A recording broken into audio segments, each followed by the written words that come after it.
Okay, what's going on, everybody? Good morning, good morning. I hope every single one of you are having a fabulous and blessed day. It is I, your boy DKEN, ready to take you on a wonderful journey. Now, before we continue, please do not forget to smash that like button, subscribe to my channel, share this with your boys and your families, follow me on Instagram, smash that bell notification button, and of course, as always, please sit back, relax, and enjoy the show. Now let's get started. For starters, welcome to my first episode of my brutally honest opinion. In this specific podcast, what I shall do is I will be reviewing literature work from various authors. Now keep in mind, all of you are in for a long and fantastic ride. So with that said, please sit back, relax. I suggest you grab something to munch on and drink. Personally, if I were in your position, order some pizza, maybe some beer, and enjoy. For this episode, let us sit back and venture into one of Coach Greg Adams' literature work, De-Evolution, Feminism's Reverse Engineering of American Women. Now keep in mind, here's how we're going to do this. We are going to go through this journey chapter by chapter. Now with that said, let's get started. Now in regards to feminism, the original fight for women started long before they entered in the workplace back in the 40s. Now, mind you, this was when women started taking on more physically dangerous jobs that include the following: producing bombs, tanks, ships, and airplanes, all inside of factories. Now, these women would fill in these positions while the men were sent overseas fighting the big fight, aka World War II. Now, the very fact that these women were able to fill in tough labor positions automatically proves that they could do it. All of you may have heard of the saying, "We can do it." And this phrase was invented by Rosie the Riveter back in the 40s. Now, without doubt, this was a giant step towards reinforcing the power of the feminist movement. Now, when the men returned back home from the war, they noticed that the majority of the factory jobs had machines that were getting the job done quicker, which resulted in the decrease of hard labor demand. A lot of women were also returning back from the factory jobs while assuming the role of the primary homemaker. Eventually, this led to the skyrocketing rise of the birth rate, or otherwise known as the baby boom, back in the 50s. This was when the so-called American housewife was born. The wife would stay at home doing the cooking and cleaning and taking care of the children, while the breadwinner, meaning the husband, would go out there and work tirelessly and bring the bacon back home. Now, when the 60s came around the corner, there was rock and roll, free love, drugs, young boys, young gals started experimenting on each other. Y'all know what I mean when I say that, okay? Right around this time, this was when women would burn their bras to a crisp in an effort to symbolize their freedom from the so-called oppressive patriarchy, okay? Along with that, issues such as abortion, birth control, and females in the workplace started to intensify, and more females began to go to colleges and universities preparing themselves for their careers, while young boys were shifting in between blue-collar positions, going to college, going in and out of wars, and so forth. Now check this out. This was when feminism started to gain an upper hand. Back in June of 1963, JFK signed the Equal Pay Act, which would tackle the issue of wage disparity based on gender. Of course, this issue still exists up to this day and has not stopped ever since. As the job industry begins to evolve, these hardworking female employees no longer needed wrenches or screwdrivers or any other handy tool to complete an assignment. These factories eventually transformed into corporate offices. Right up at this moment, this was when the female employees no longer needed to worry about physical work. Now they got to sit behind a desk with a typewriter and organize their supervisor's schedule and tend to his needs while having an air conditioner in their workplace for them to enjoy. Now here's another interesting thing. During this time, this was when romantic relationships in the office started to become a thing. And these females would prey on the men that had the top status. Okay, the CEOs and his right-handed employees, just so that the females would try to climb even higher and faster on the work ladder. Now, by the 70s, this was when the feminists did a good job instilling the stronger independent female mindset into society. This was when female employees started to become stronger in their own workplaces. They started to progress in their own careers. They began maximizing their concentration at work instead of home. And there were television shows that started to show off this masculine female mindset, if you will. Shows like Mary Tyler Moore and Julia. And in these shows, they were displaying a woman who was succeeding in her job and learning how to raise a child without a man's help. They were taught that instead of being with her husband and supporting him, the female employee learns how to accept the demands of her boss, her new master, if you will. Now, along with this, the no-fault divorce concept was invented and initiated in many states.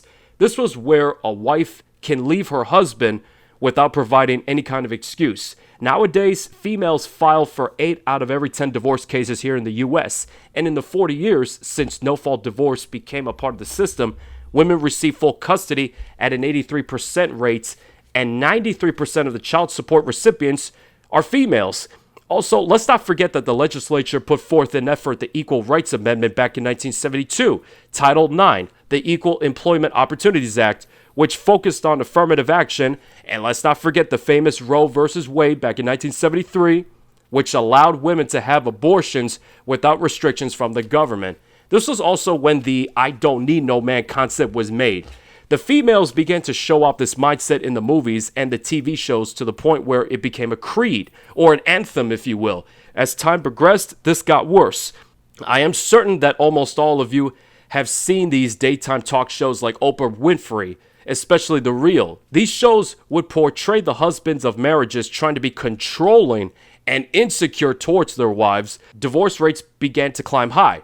Sexual harassment claims started to go on the rise during the 80s, which would cause business owners and managers to shut down altogether, regardless if these claims were true or false. Fast forward to where we are now, these issues have multiplied exponentially, and the truth is, it's difficult to figure out where we need to start. See, we live in this matriarch dominant society, if you will, where females in general are permitted and encouraged to bash men over everything that we say and everything that we do. They say things such as "it goes both ways" or "men do it too." The worst part of this is that the white knights will always feel delighted to worship these random females at the cost of their self-esteem and their self-respect, and kiss their asses as if there were no tomorrow. It doesn't matter if these simps have never encountered these females before. These boys would still be honored to put these females up on pedestals and worship them as if they will never see them again. Think of them like puppy dogs pleasing their owners. Gentlemen, it's our job to weather through the storm and correct these females when they are in the wrong, regardless of how many beta male cucks are willing to blindly worship these hoes. Now keep in mind, not all women are bad. However, 90% of the females in the US are straight up certified 304s, okay, that belong to the streets. As for the 10% of women, I'll be honest with you. Realistically, we don't know if there are good women left because they're like dinosaurs. They don't exist anymore. The 10% of women that most men are looking for are like ghosts, okay? On to the next point. To put this in a very blunt and brutally honest standpoint, men in general have been having all kinds of issues with females for a very long time. Whenever any guy talks about his issues that he's having with a female, he often gets shut down and ridiculed. He gets silenced by everybody in his inner circle, i.e. his family members, his buddies, who he thought were his friends. That tells you they have no intent of helping out the guy that needs to feel heard, which damages him. I mean, it scars him for life. In regards to being silenced, there are several questions that coach gets asked all the time, such as, who hurt you? Or here's another one. Why do you continue to talk about females when men in general have already gone their own way or are focusing on doing their own thing? Now let's take a few steps back and analyze these questions carefully. If a girl approaches you and asks you, why do you still continue to talk about females? Just understand this. We live in a modern society where almost all females take everything as an insult. Everything that men do, everything that men say, these modern Gen Z retarded ass females take everything as an insult. Whenever a girl comes up to you and asks you, who hurt you? Deep down, she doesn't care about the person that hurt you. In a covert manner, she has the nats to suggest that it was your fault that you got hurt. This involves gaslighting, which is a narcissistic form of manipulation. When she asks you this question, understand that she has no desire of trying to get a better understanding. She's simply trying to shame you into silence and making sure that the truth does not come out. And the truth is that the modern females have more red flags than a Chinese Communist parade that must be addressed, okay? Remember this, folks. The media, i.e. the news networks, the TV drama shows, the Hollywood movies that reek of modern feminism, the music that we listen to, these elements are all designed to put females up on pedestals and worship them. Meanwhile, on the other side of the same token, all men are portrayed as the enemy. Society expects all men to put all of the balls back, or should I say the men's balls back, into the females' court and belittle us and shame us anyway. That's when the modern society uses all men as punching bags in marriages and in relationships. When it comes to putting females up on pedestals and worshiping them, here's where it gets worse. These thirsty ass cucks are literally giving away free attention, free gifts, free fucking money, and so forth. Gentlemen, we have got to step up and do better, you understand? Ask yourselves this question. What did she do to earn your attention? I shall ask this question again. What did she do to earn your attention, or anything for that matter? What did she do for you? Gentlemen, you need to take the time to ask these questions. You have to know who you're dealing with. Once you fully understand what the free agent lifestyle is, you learn how to live for yourselves. You learn how to not give away free attention and free validation. There are people out there who genuinely believe that this is women bashing. They genuinely believe that just because the real men have standards and expectations towards women, they consider that women bashing. To everybody that's listening to this right now, this is specifically for the thirsty ass beta males that put females up on pedestals. The females have way too many red flags to count. If you honestly believe that what we're doing is women bashing, you're in for a long ride, because it shall be a very long day for all of you. Let's talk about receiving negative feedback, and trust me when I say this, whenever you're preaching about MGTOW or the red pill, you will receive a whole avalanche of negative comments and people talking shit to you. Some of the things that they will say to you will be unreasonable, disrespectful, and they'll take it so far to the top to the point where that's when you start to see the reality that these people are not willing to learn something from us. I'll specify further. There's nothing wrong with disagreeing against an opposing argument. However, when somebody or a large group of people start attacking you using emotional arguments, that's when you know for a fact that there's something wrong with these people. With that said, let's talk about the predictable rebuttals. Here are the 11 rebuttals that you could predict these people will use against you. Number 1, you hate females. Where do you meet these girls? What kind of females are you meeting?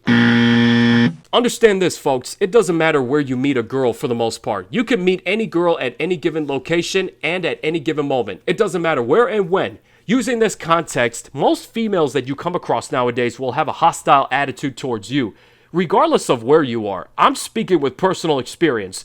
When a girl has the audacity to ask you this question, she's actually attempting to gaslight you by shifting the conversation towards you and avoiding the bigger picture to make you think that the problem is you, when the reality is the problem lies within the females that ask these questions. Number 2, the exception to the rule. Now let's keep this simple. There are only a select few women that do fall under this category. I would say less than 10% of women in the US fall under this specific category. The rest, no, they don't. The 90% will have the nerve to stand in front of us and tell us that they are the exceptions to the rule, that they are the prize. They genuinely believe this despite having more red flags than a Chinese Communist fucking parade. Gentlemen, stop being fooled. Wake the hell up and realize that the majority of these females are the absolute scum of this earth. They are not the prize. Number 3, who hurt you? I am certain that all of you in the MGTOW and in the Red Pill communities had somebody come up to you and ask you this question.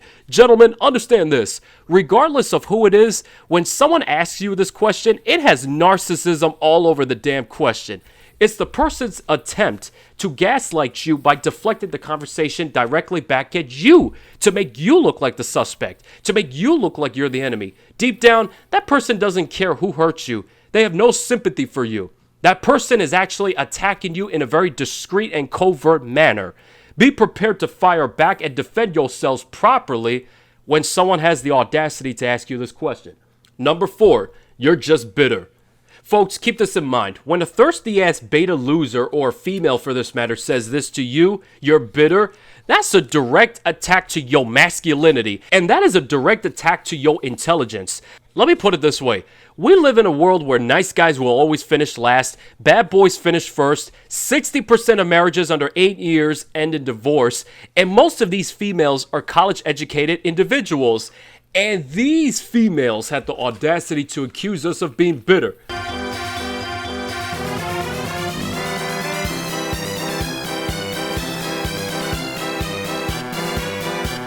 Folks, you have to seriously think about that. That goes to everybody, including the females that want to say this shit out loud. Number 5, you can't get females. Females don't want you. That's why you're still single. For a random ass person, man or girl, it don't matter, to say something like that, here's what you do. In order to discredit and destroy that argument, consider this. How many women are living on this planet? 4 billion, give or take? As long as you become intimate with one girl, that's all it takes to destroy this emotional argument, especially if she's cute. Very simple. In addition to this argument is a subtle way of shaming you and blaming you just because you don't have females in your life. Gentlemen, you have the right to have standards and expectations. You have the right to weed out females that have too many red flags. What makes it worse is she's not willing to fix any of her issues. Number 6, not all women are like that. Now here's a question. Did I say that? I want you to rewind the footage right now and tell me, when did I say that? When? Never! I'm gonna make this one thing crystal fucking clear. At least 90% of US females are fucked up people. They don't care about what men have to go through. They don't care about men's mental health issues. Therefore, we cannot trust any of them. Gentlemen, it is not your fault. I repeat, it's not your fault. Stop beating yourselves up. Learn from your errors and just move on. She had the audacity to throw you away like you're trash. That is straight up disrespectful. That's where she fucked up. She don't want to treat you right. To hell with her. What happened? Where did all the men go? Let her go so she could bitch and complain as to where have all the good men gone. Let her do that for the next 10 years. Number 7. You're just not meeting the right females. Now this one is similar to the first one, which was where are you meeting these females? But for this one, it's not about the where, but most importantly, it's about the who. There's no such thing as the right woman. If any of you men out there are operating with this mindset, this will expose you to the dangers of an abusive marriage, a sexless marriage, divorce, and of course the family court. Keep in mind, statistically, the second and the third marriages are worse than the first. Number 8, attack my masculinity by saying he's gay or he must be an incel. Now, ladies and gentlemen, this is not fucking grade school. You understand? Both of y'all put your big boy and your big girl pants on and grow the fuck up. Because for you to use those words such as gay, insecure, or incel as an insult convinces me that you don't even know the basics of debating. All you do is throw labels at other people just so that you can feel better about yourselves when the reality is you just exposed yourselves for being retards. This is not the place where you challenge a guy and then strip away his masculinity in order to change his opinion about females. That's not a debate. That's just bashing men with no logical explanation at all. And you think for 1 second that you can get an automatic win without facing the consequences? I don't fucking think so. I will hold you accountable for your fat ass errors. See, we live in this beta male society where people in general value gay men and females over straight men. So when a guy comes out of the closet, he instantly receives love, and gay men have no problem whatsoever aligning themselves and supporting the feminazi ideology. Think of it this way. If these left-wing retards really thought you were gay, they would have already seen you interacting with other men at a romantic level, but you're not. This tells me that this is the only insult that they have because they ran out of things to say, which makes them look fucking stupid.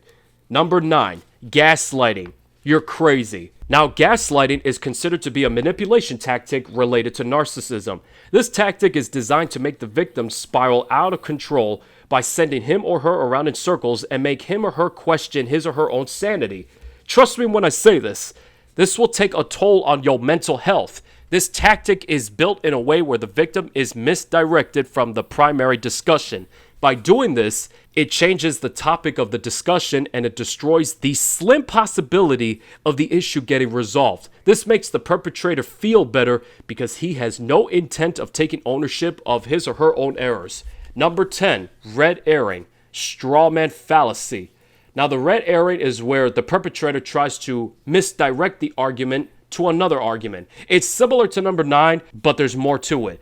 Let's say you ask a random female a question about cheating. If she responds back by saying, "How could you ask me that question?" Like, more than likely she's cheating because she's exuding a defensive stance against your question. Or how about another example? Let's say you're sneaking inside of your girlfriend's phone and you discover that she's cheating on you. If she says to you, "I cannot believe that you would spy on me," She just made the conscious decision of not owning up to the fact that she cheated on you. She just got caught red-handed and she's trying to change the subject by accusing you of spying on her. Number 11, that goes both ways. I'll keep this simple.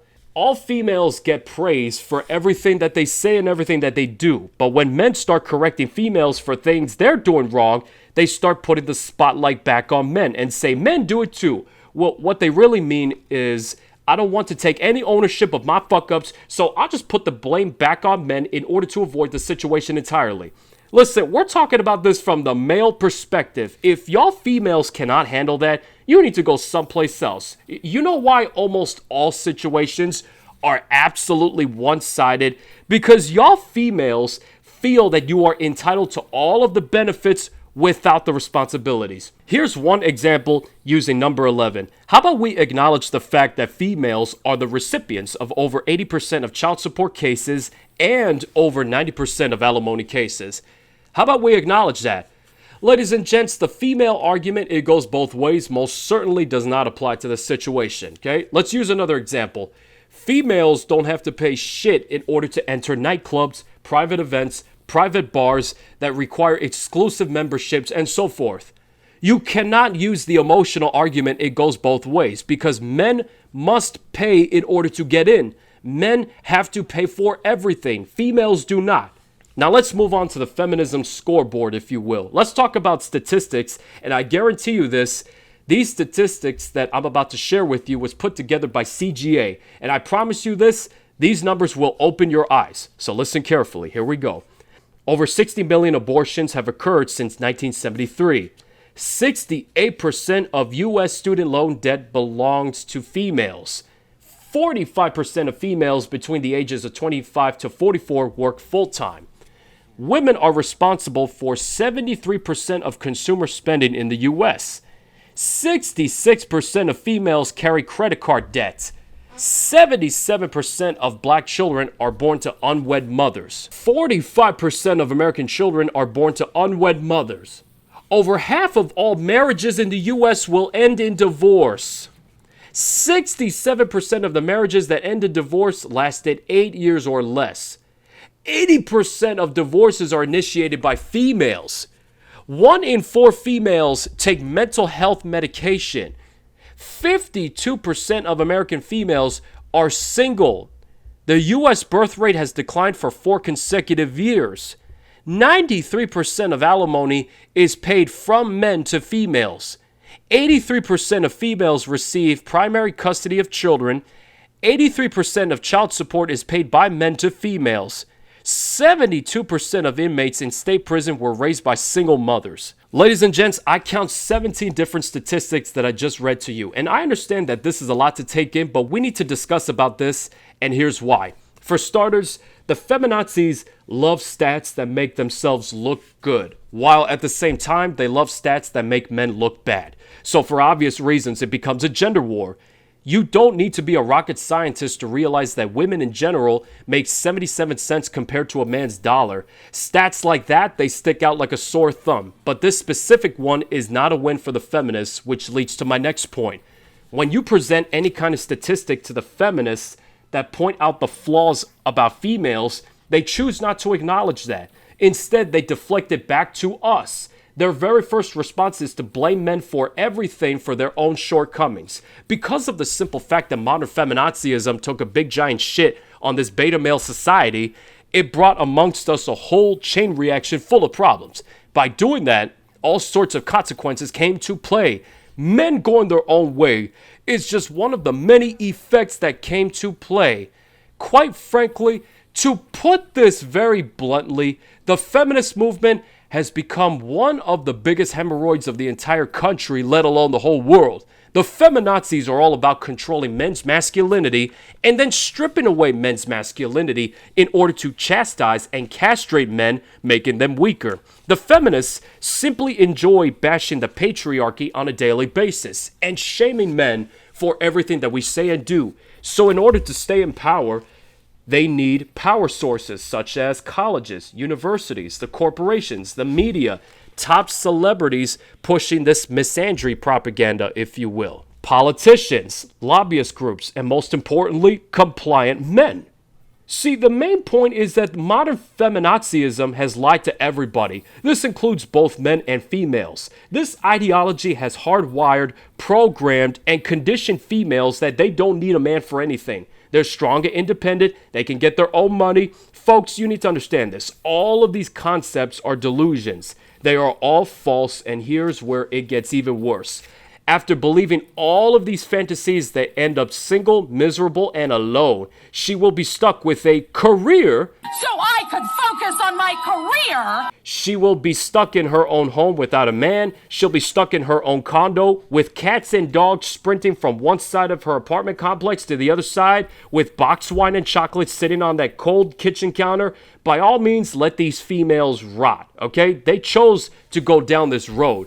This is their mess. They can clean this shit up. Overall, even though feminism has been around for several decades, y'all females need to learn that you started this, and therefore, you need to finish this. Another side effect that modern feminism has had is what I like to call the single mother epidemic. You see, nowadays, we have more single mothers than ever before, which will make our next generation of men weaker. These boys are what we refer to as the son husbands. Very simple. These are the boys that will take on two different roles simultaneously. These boys are still the mother's sons, but will also be burdened with more responsibilities that a husband would take on. See, anytime these boys do something that their mothers consider incorrect, wrong, or disgusting, she will bitch, she will yap, she will complain at them as if the sons are the husbands. And these mothers expect their sons to tolerate their drama, their disrespect, the unnecessary stress, and the narcissism. Eventually, these boys will have to face the fact that they don't have to endure any more disrespect, drama, or narcissism from their damaged mothers. They could move out at any fucking time they want. They just need to earn enough money to get the fuck out, find their own place, start paying their bills on time, get a job that can help them not only pay their bills, but most importantly, their rent and so forth. As for my thoughts about modern feminism, in several decades from now, gradually, more men will wake up to realize that it's simply not worth getting too close to females anymore.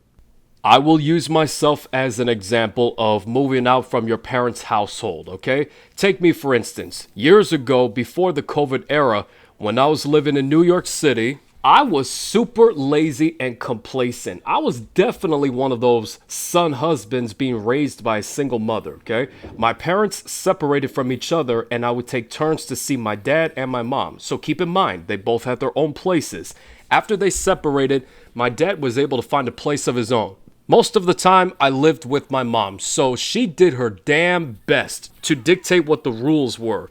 She did her damn best stirring up drama whenever I did or said something that she deemed wrong.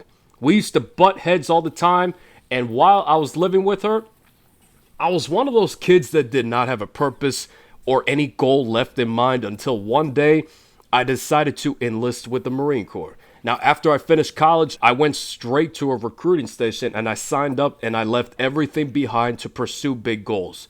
So the good news about that was I survived recruit training, which means I got in shape. I had a fun time during grass week.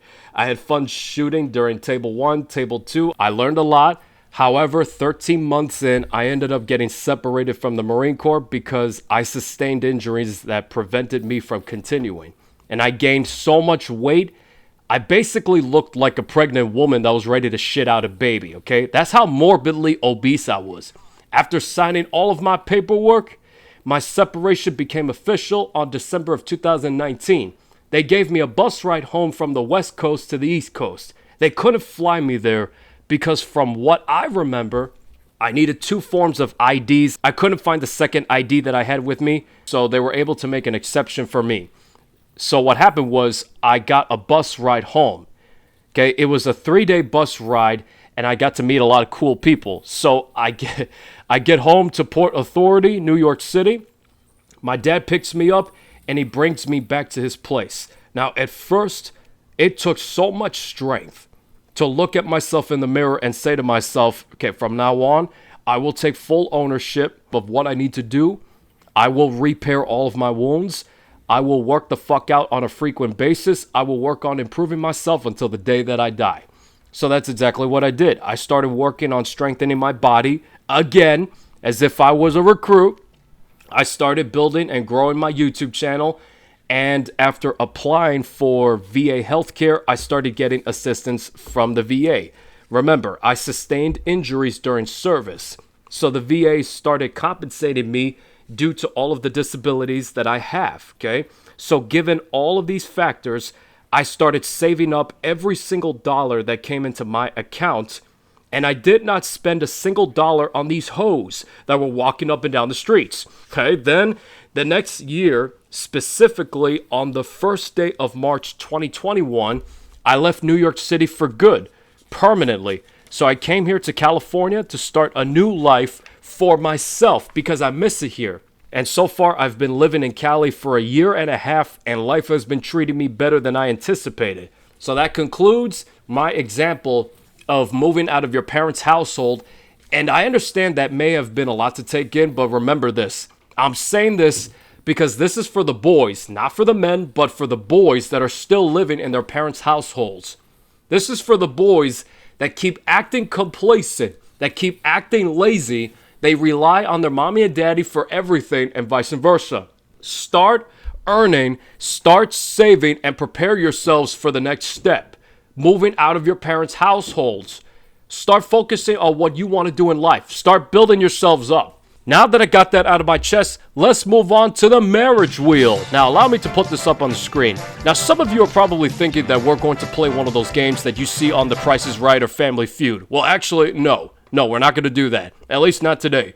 Not for this episode, but for another time, okay? Let's cut to the chase.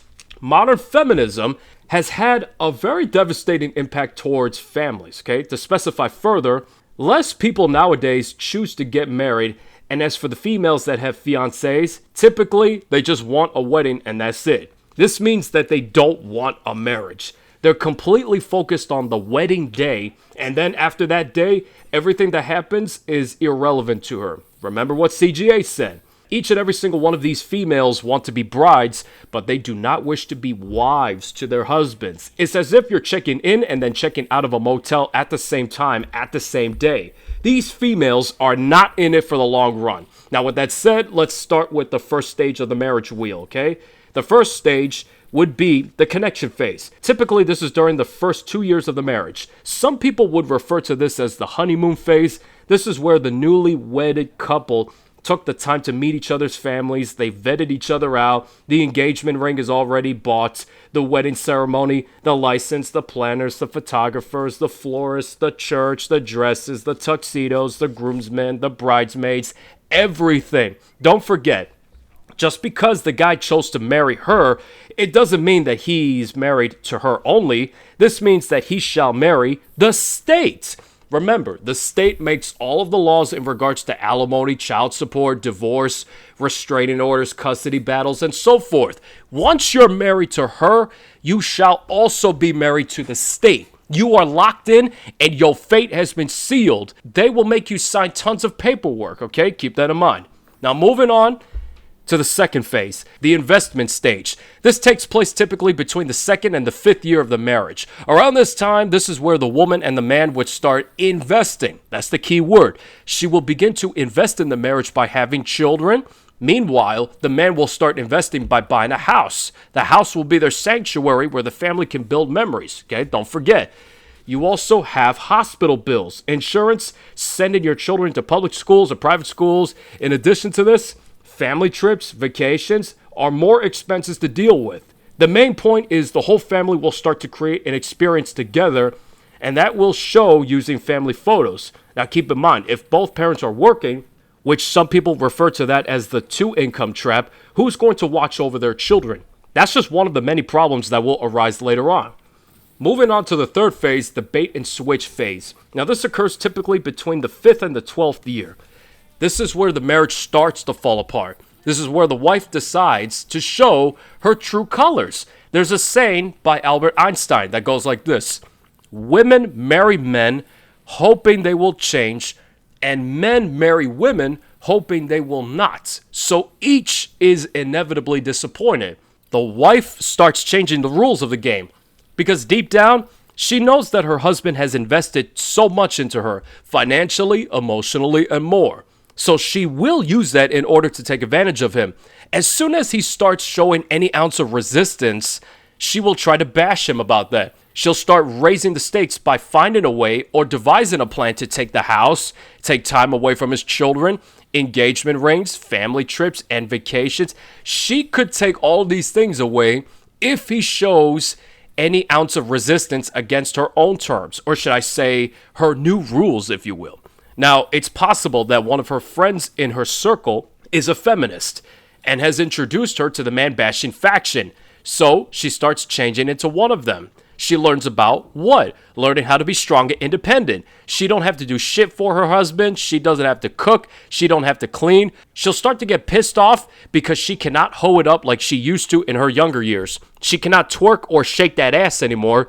She still tries to find other men to sleep with. She wants time away from her family. She still wants to have girls' nights out and so forth. And it doesn't stop there, okay? I'm not done yet.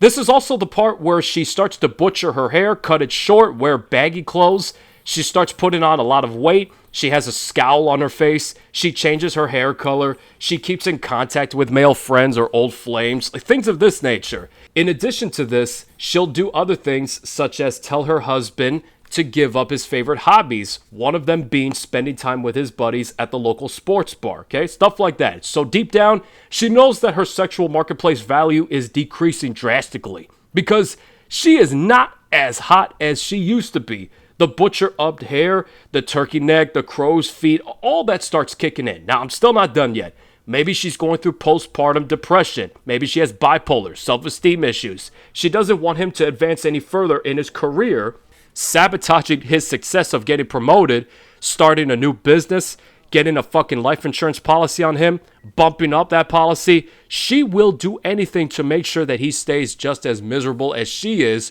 because when she is failing hard, but she sees him succeeding, more than likely, she will start acting envious of his success. Other things that could make these issues exponentially worse are booze and or drugs. The wife starts having secret affairs with the mailman, his co-workers, his boss, their next door neighbors, and as a result, the married couple's bedroom starts to get cold. And guess what? She's already bored of her husband because she knows what kind of bedroom moves he's going to make right before they start. So what's the point? What's the point of continuing something that does not work out in the end?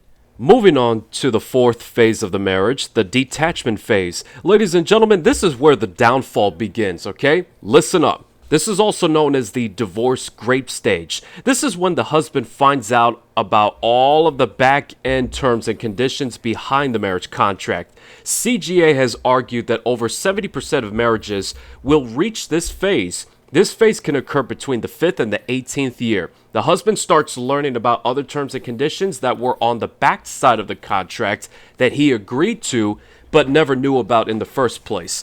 She'll start taking advantage of that. Meanwhile, he will experience what I like to call a castration process. He will experience the family courts, judges that have a strong bias towards men, attorneys, therapists, mediators, the child support system, domestic violence courtrooms, child protective services, anger management counselors, all of this shit.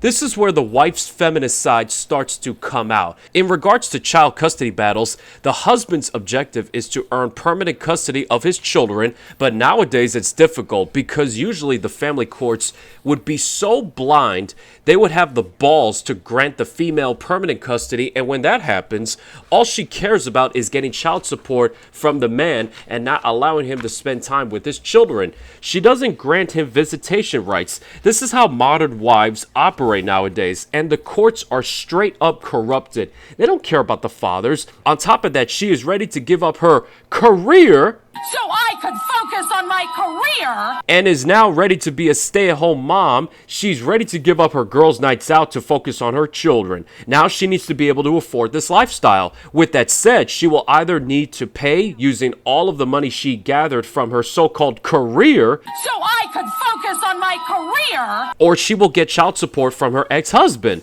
Moving on to the fifth and final phase of the wheel, re-entry or going your own way. Cutting to the chase, this occurs after the marriage has completely ended. There are two options. One, the man could choose to repeat his mistakes again with a new woman, but by doing that, he will create a pattern. And the definition of insanity is doing the exact same thing in an endless loop, but expecting a different result. I don't care what his rationale is. Over 67% of second marriages and 74% of third marriages will end in divorce, so he could suffer the same fate with a second female. He could do that, but endure more pain than before. Or option number two, the man could choose to embrace MGTOW, embrace the red pill, and go into hiding. By doing this, you don't have to suffer ever again with another female. You can salvage what you have left and start rebuilding yourselves. What other people consider bitterness, it's actually a wake-up call, or in other words, an awakening. He starts concentrating on himself, regardless of whatever names people throw at him, such as selfish, gay, bitter, hurt, insecure, and so forth. Now, because of the fact that he will enjoy a happier and stable lifestyle, it will be perceived as a threat to those who have chosen to become a part of the marriage wheel. It will be perceived as a threat to those who choose to continue making the exact same mistakes one marriage after another. Now here's where it gets scary. Regardless of what path he chooses, if he does not repair himself with the time that he has left, he will face another avalanche full of problems like bankruptcy, potentially losing his job, his primary income, contempt charges because he cannot keep up with his child support bills and other legal fees. Like, the list can go on for days, but that's the basic overview. Gentlemen, start learning how to think ahead. Now let's dive deeper into the divorce culture that we have here in the US. When we talk about divorce, I think it's fair to say that a lesser amount of people are getting married nowadays. Of course, this is happening gradually, and needless to say, the risks of getting married are too damn high. The divorce rate jumped from 25% in 1960 up to at least 50% in today's day and age, and men are more likely to have divorced parents and or divorced grandparents. Now, don't get me wrong, there are relationships out there that are still blooming. They're still thriving. The main point I'm trying to address is this, and this is something that CGA stressed out in one of his old episodes. All it takes is the slightest dose of feminism, and that will be quite enough to completely annihilate the marriage. Here are well-known examples. Number one, Angelina Jolie and Brad Pitt. They spent a few years together casually before they decided to get married. Number two, Ben Affleck and Jennifer Lopez. Even though they divorced a long time ago, they just got married over at Vegas. But don't worry, that marriage will not, I repeat, will not last that long, and I'll tell you why. If it didn't work out the first time, what makes you think it will work the second time? Again, it goes back to the definition of insanity. Getting back to the divorce culture, it doesn't take that much to destroy a marriage. Now, if you want to take this to the extreme degree, as a female, there's a lot of corruption in the family court system already. There are attorneys that will encourage these ex-wives to falsify sexual assault accusations against their ex-husbands in order to get permanent custody of the children. And as a result, she gets child support from the baby daddy. She gives him 0 visitation rights and he goes to prison. That's the extreme degree, okay? The children become the pawns of her game. She uses them in order to extort child support from him. Remember, folks, the divorce is planned before the wedding. Now, just like CGA preached, and here's another thing, considering that most states adopted the no-fault divorce concept back in the late 70s, that's why the females are usually the winners in divorce cases. On top of that, she will have the audacity to move one of her boyfriends into the house that the ex-husband is still paying for, plus child support, plus vaginamony, and he's forced to take it while she's busy riding the cock carousel. And that's just one of the many boyfriends that she has in her inner circle. Eventually, this will spark a war within the family. This is why it's important as men to keep fighting, of course not literally, keep fighting to get permanent custody and document everything that she is saying and doing. During the divorce, all it took were 3 magic words that she said. And she said, "I'm not happy."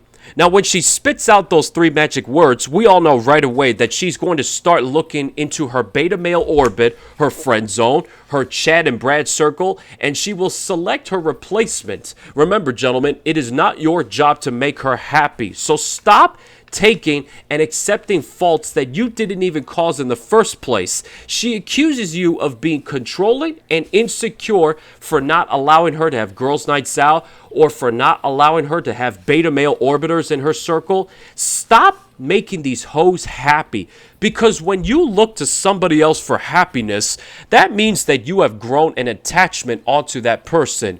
You perceive him or her as a source for your happiness. Y'all need to stop that right now. It all goes back to the saying, men are loved under the condition that he provides something. So in this case, as soon as she sees that her boyfriend or husband is not meeting all of her requirements, guess what she's going to do? She will start throwing temper tantrums. She might throw shit around your place and do God knows what. This is how modern Gen Z females operate. These females will strategically place specific men in specific positions in order to satisfy her emotional needs and wants. She is not looking for love. However, one could argue that she is looking for security. But more importantly, she has an attachment issue. She has voids, if you will, that she needs to fill in by retaining an income source of beta males. Now, here's another concept y'all men need to learn. Females in general are dream killers. Now, what that means is females in general will prevent you from succeeding and they will sabotage your success. Now, here's another saying. Purpose over pussy. If a man does not have a purpose, he is completely worthless and he cannot get any peace leave. To y'all females that are listening to this, we could replace you at any given time. So if you threaten to never talk to us ever again for some unspecified reason, by all means, just leave. I never felt shit for you from the start. The moral of this concept is this. Stop chasing these females. They don't even like you. You never meant shit to them. The next concept that we need to talk about are dominant females. Now, in relationships and even in marriages, when females have more control over their men, they feel the need to dominate. They feel the need to control more. The modern females have the audacity to refer to them as so-called alpha females, which is not even in the fucking Webster dictionary. Just to let all of y'all know, we are not at all intimidated by these hoes. I will go toe-to-toe against any of these dumbass females that don't even know how to cook or clean. Another concept is the saying, happy wife, happy life. Anytime you hear a married man use and or believe that concept, he is knee-deep in trouble. He has chosen to perceive his wife as the primary focus of his life. This is the kind of guy that will ignore all of the red flags just because he wants to please the missus. So you know right away he is heavily invested in her, emotionally, financially, spiritually, and so forth. He will also say shit like, my wife won't let me, or I have to ask my wife. This guy sounds like a dog on a metaphoric leash. He enjoys being her lapdog, and he can't stop thinking about her. Gentlemen, stop using subservient language. It makes you look and sound weak. Now that I got that out of the way, let's move on to the next subject. There is no doubt on my mind that modern feminazism has done a great job suppressing all of the voices and opinions that are in direct conflict of feminism. Remember, this toxic misandrist ideology still remains strong because it still receives support from colleges, universities, and so forth. These professors are placed in these classrooms for a reason. They're put in these classrooms to indoctrinate young minds while these kids are away from their parents for the first time. This ideology is still so strong, its influence was able to reach local, state, and national governments, the media, lobbyist groups, legislatures, you name it. See, the media takes on the responsibility of spreading the message about female empowerment. An example would be the ESPN, or as CGA refers to it as the Effeminate Sports Programming Network. Every time a sports game cuts to commercials, they would advertise a product where the hidden message goes something along the lines of boys can no longer be boys, or toxic masculinity must be stopped, or mansplaining and manspreading is bad.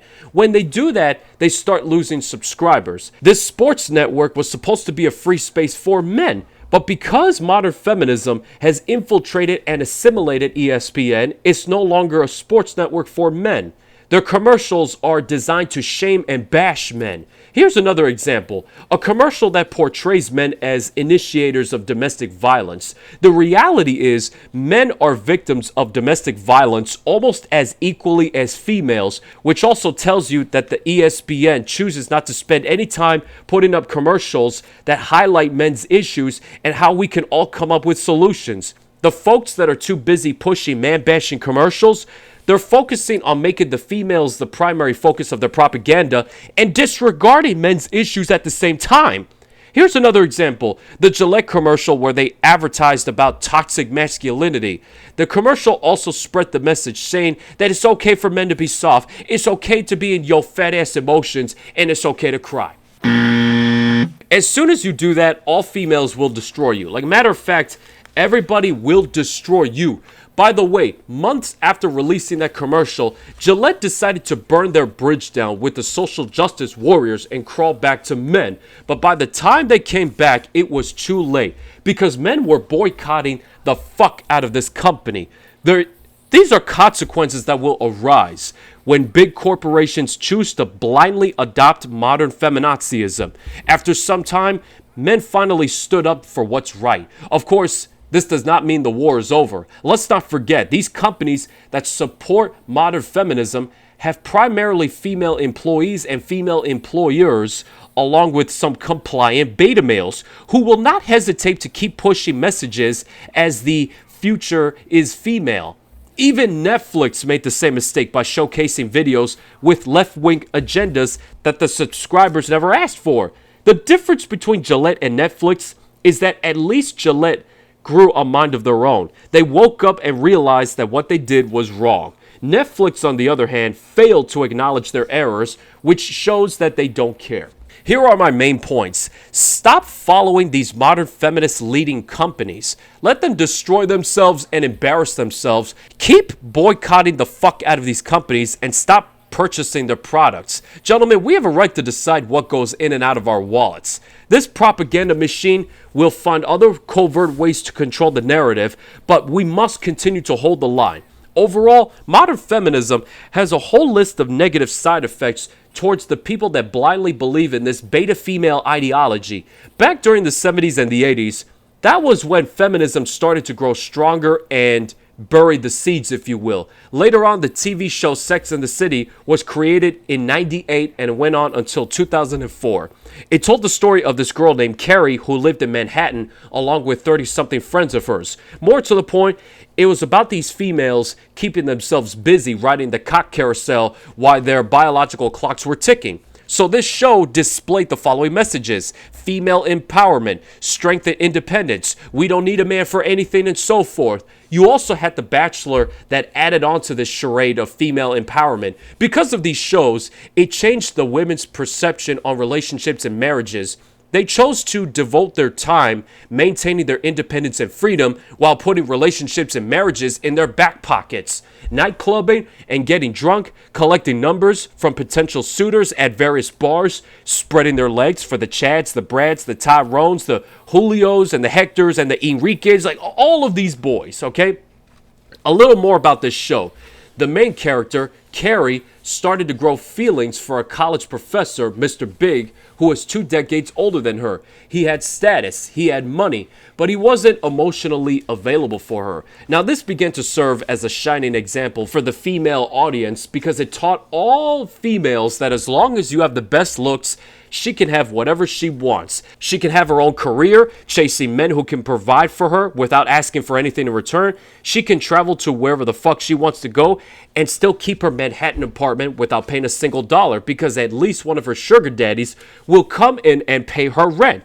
However, eventually her looks will fade given time, and when she's finished living the 304 lifestyle, after she's finished getting ran through more times than a McDonald's drive-thru, she will not be able to offer any man anything. Now check this out. The writer for Sex and the City, Candice Bushnell, who was divorced and had no children, revealed to the public that she was lonely and had regrets for pursuing a career.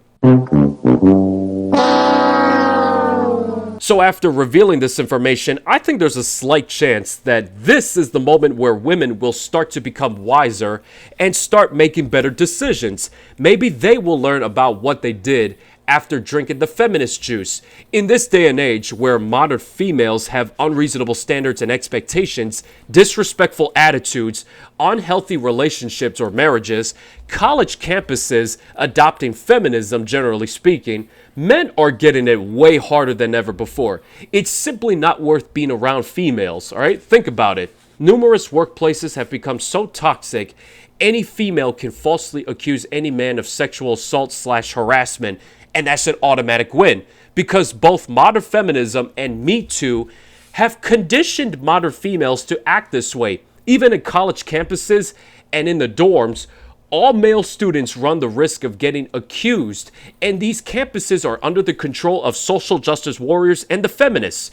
This is why less men and more females are watching drama shows on TV, the award shows, The Real, Oprah, Wendy, and so forth. Let's not forget, females love drama, however, men do not. Also, most men are avoiding public locations, one in particular, gyms. All right, more men are working out elsewhere because gyms are a safe haven for females. They will put all sorts of stunts in the gyms just to get the slightest breadcrumb of attention. They will post TikTok videos of falsely accusing a man of stalking them, staring at them, walking past a group of boys in order to attempt to intimidate them, taking videos of men minding their own business about their workout routines. Like, the list goes on. Thanks to the red pill, more men have awakened and they have realized that they don't have to cater to these modern, unappreciative, and narcissistic 304s. Now, we have the ability to build and grow our own businesses without ever having to worry about false accusations thrown at our faces. Let's talk about the market, if you will. As we all know, men have to build their own value from the time that we are born. However, females are born with intrinsic value. The females may have the first laugh, but men are the ones that get the last laugh. You have these females that have surpassed their expiration dates, who say the magic words 40 is the new 25. This is how you know that the females over the age of 30 will do anything to get attention and validation for free. Remember, men and females are built differently. An individual's SMV can determine how much he or she can offer to another individual of the opposite gender. Now check this out. For y'all females between the ages of 16 and 24, you are automatically at the top of your game. This is where y'all females are considered the most physically attractive gals during this timeline. Y'all can pick whichever guys you want. You can choose how many beta males you wish to friend zone, and you can choose whoever you wish to pursue. On top of that, you can kick whoever you want to the curb. Now, during this time frame, these females usually go for older men because older men typically have their lives together. They have all of the resources that these gals want and need. However, for the boys between 16 and 24, those are the guys that are at the worst position possible. They are at the bottom of the food chain. Think about it. These boys are living with mommy and daddy. Some of these boys are getting ready to go off to college, and others are already in their sophomore, junior, or even in their senior year in college. The ones that are already in college, some of those boys were able to afford to live in dorms. In regards to the dating market, these boys are the ones that already have it bad, and they're struggling hard because the females within this age duration are going for the men that are 6 feet tall, making 6 figures minimum. He has a 6-pack and a 6-inch long minimum, and so forth. The boys at this age are not even being acknowledged. Here's a question. How in the fuck are these boys supposed to compete with the top 1% men. The dating scene is rigged, and the young boys will not be able to experience shit with females. Let's move on to the next age range, between 25 and 32. This is where most, if not all, females will select their best options in order to take it to the next level, relationships. Then, after the relationships become more intimate, she gets married to her best option and starts having children. Now, keep in mind, she is still in contact with all of her exes and all of her beta male orbiters, because if the marriage fails, and that's a big if, she needs a replacement ready for that emergency plan. She's doing this because she cannot even fathom the idea of being alone. She knows full well that if she ends up alone, that will start to damage her slowly. It will feel like torture. During this timeline, don't forget this. This is also where these strong and independent females start growing in their careers, So I could focus on my career. being stuck behind a desk with their 9-to-5 jobs, and she's going through all of this hell, hoping that she will come across Mr. Right one day, aka Mr. Human Wallet, aka Mr. Sperm Donor, aka Mr. Oh, don't worry, dear, I'll go out and work, you can stay at home. That's who they're looking to meet at the office. As these females reach this age duration, they will notice that there are not that many men out there that will come close to what they're looking for. So some of them will be forced to date down.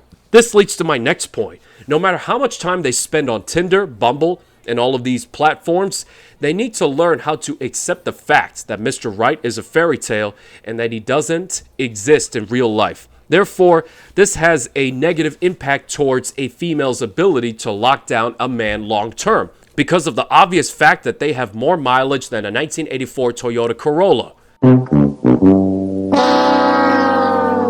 They have hit the wall, but it doesn't end there. These females will still try to dictate what the terms and conditions will be, and they will continue to dangle the carrot in front of men's faces. So, gentlemen, it's important that you uninstall the nice guy mindset, if you will, and stop being manipulated by the peace sleeve. When you do that, it allows you to concentrate on your purpose and your mission in life. Do not focus on getting married, because if that doesn't work, if the marriage fails, you will be ordered by the state to pay at least half of what you got to your ex-wife. Most men that are already in this position do not recover. Even up to this day, some of those men are still suffering. Now, let's advance to the next age range between 33 and 44. This is where a woman's overall SMV starts to plummet. By this time, for those of y'all females who do not get married by this age, strong chances are you will never get married. Ever. Nope. At all. So for most females at this age group, all they have left are their careers, So I could focus on my career. their box wine and chocolate, their cats and dogs sprinting all over their apartment complexes, and so forth. I'll give you 5-1 that when the females reach this age, they will start to grow a bitter taste towards men after wasting so much time on the cock carousel with the bad boys. These are the post-walled females who still fail to see the errors of their ways. The chances of these females finding a decent quality man to settle down with are from super slim to 0%. Settling down with the nice guy with kids, that makes it even worse, because she never liked them in the first place. And while she's busy with her job, she'll send her children to public indoctrination camps. Now, do you think this is the best place to be as a man? I don't think so. Gentlemen, here's what you need to know. This is the age range where you could become a star if you continue to pursue your goals, your career, and what you want. If you did a good job investing in your careers in your 20s, then things will get better in your 30s. And then even better in your 40s.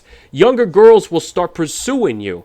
You could earn way more money than ever before. But for all y'all in this age group, I know for a fact that you will be on dating sites and apps, okay? Because y'all think that you have the magical peace sleeve, but y'all have been ran through more times than a Dunkin' Donuts drive-thru. That shows a high level of desperation, neediness, and quite frankly, y'all are still jaded and bitter towards men because of these unreasonable standards and expectations that you still hold towards men that are more successful than you. On top of that, almost of y'all females will wear more makeup like Botox, lip fillers, fake nails, fake hair, breast implants. Like, the list can go on for hours. So for the men out there that took themselves out of the dating market in order to continue your pursuit of your own goals, good for you. Even I did that 3 years ago. So you made the right decision. Do not get discouraged, all right? And continue to press on. As for y'all older females, I dare you to live on with the feminist ideology. You will die cold and alone. Now, thanks to the technology that we have, so many people can argue that it has made the dating scene a lot easier. Back in the old days, the older generation of men and women wrote letters. Now, we have social media platforms, DMs, you name it. This may sound amazing, but here's the brutally honest truth. The modern dating scene is now a minefield. This means that most men will not have a decent experience, and most men will end up getting overlooked. For all females, they don't have to pay shit in order to sign up with any dating app or website of their choice. But for the men, they require us to pay. The females get to select whoever the hell they want. For them, it's as if they're ordering items from the menu. But these apps and sites, not to mention the females themselves, they all expect every man to compete for them. A lot of these gals are what we refer to as 49ers. They think they're 9s and 10s when actually they're 4s. Gentlemen, you will not find genuine love in these sites and apps. Just like all of you, I learned the hard way. Here's a wonderful fact. The FTC, or in other words, the Federal Trade Commission, sued the owners of Match.com and other platforms for using illegitimate love interests in order to deceive men into paying for subscriptions. The point I'm trying to make is this. Up to this day, men continue to get scammed. Many of these women's profiles are fake as fuck, and men were too stupid to fall for this trick. They're chasing fairy tales. They're going after females that don't even exist. If you are a guy living from paycheck to paycheck, just get the fuck off of these apps. You cannot afford to lose that hard-earned money. The more time you waste on dating apps, the more time you could have spent building something, growing something. The money that you would be wasting is in the hundreds, and that's with the 49ers. You want to go after the 9s and the 10s, the more money you'd be spending could be in the thousands. So why would you continue to pursue females at the expense of your dignity, time, resources, stamina, and efforts? Listen, folks, modern dating is all about picking up a hoe and hoping for the best, and maybe doing double monkey backflips with her. That's it. We refuse to pay for their shit. Okay, dating is dead and it's no longer fun. The good men, or should I say most of them, have finally woke up and realized that the modern females are such black holes and they will suck the life force out of all of us. These men realize that if they leave the dating market permanently, they can find happiness and focus on themselves. Alright, do not go back to the plantation. Please, if they are telling you that you're missing out on the fun, do not believe them. They're attempting to deceive you. Stay away. In the old days, it was easy for men to examine women and determine which ones were hoes and which ones were potential options. Now, the modern females are trained to blend in. In other words, the hoes that have boyfriends or husbands will appear as if they are loyal until they get caught.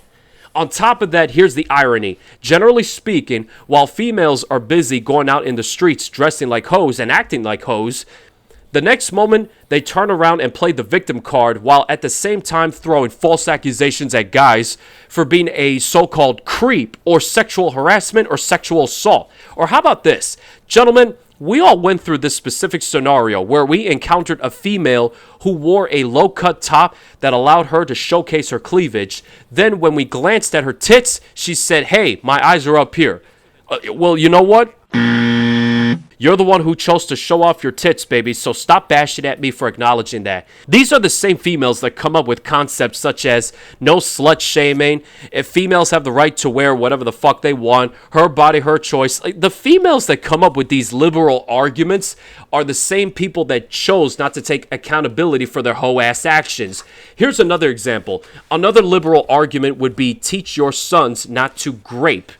This is what modern feminism has taught to females. They were taught that it's okay to expose every aspect of their bodies, but when they get called out for it, these females use shaming languages. So the solution is simple. Do your damn best not to acknowledge these hoes, because at the end of the day, they did not do shit to earn our attention, and they said that they wanted what? Equality. Let's talk about Aisha Curry for a moment. Back in 2019, she openly admitted that she was trying her damn best to get attention from other men around her, despite the fact that she was married. This meant that she displayed what? Hoe-ass tendencies. Let's not forget, she's married to Steph Curry, who signed a $201 million contract with the Golden State Warriors. She has everything given to her by a hardworking man. However, just like what we discussed about in regards to the marriage wheel, you can give her the world, but I promise you it will never be enough. On top of that, based on the fact that she's trying to get attention from other men, she's still interested in joining the Thought Nation. However, that's going to be impossible because of the simple fact that she has surpassed her expiration date, and a new generation of young females from the junior college are out here in the market looking to have some fun. Now, in addition to this, keep in mind, good women are like dinosaurs. They don't exist anymore. CGA believes that feminism was created to crush every ounce of femininity because the stereotypical overweight feminists failed to be successful in the dating market. Now all that's left are females bragging about equal partnerships, single mothers that are now damaged goods, attention hoes who go on social media advertising themselves for attention, divorced females who go back to the streets hoping to meet their second, third, or even their fourth Prince Charming, competitive young females who will do whatever is necessary to win over the Chads and the Brads and the Tyrones, the beta male white knights that continue to embarrass themselves and trip over themselves, chasing peace leave like there's no tomorrow. Here's the thing, all right? Listen to me right now. The modern females being raised today were raised with mountains of daddy issues. On top of that, they were raised with the feminist ideology. Even worse than that, this cycle will continue where the next generation of females will hoe it up even more than the Gen Z females. To all of the fathers that are trying to teach your daughters how to treat men right, good luck, because all of the progress will be flushed down the drain when they get to college. Believe it or not, most single females that you will come across are broke as a joke. They're stacked with student loan debts, and they have the audacity to call men broke.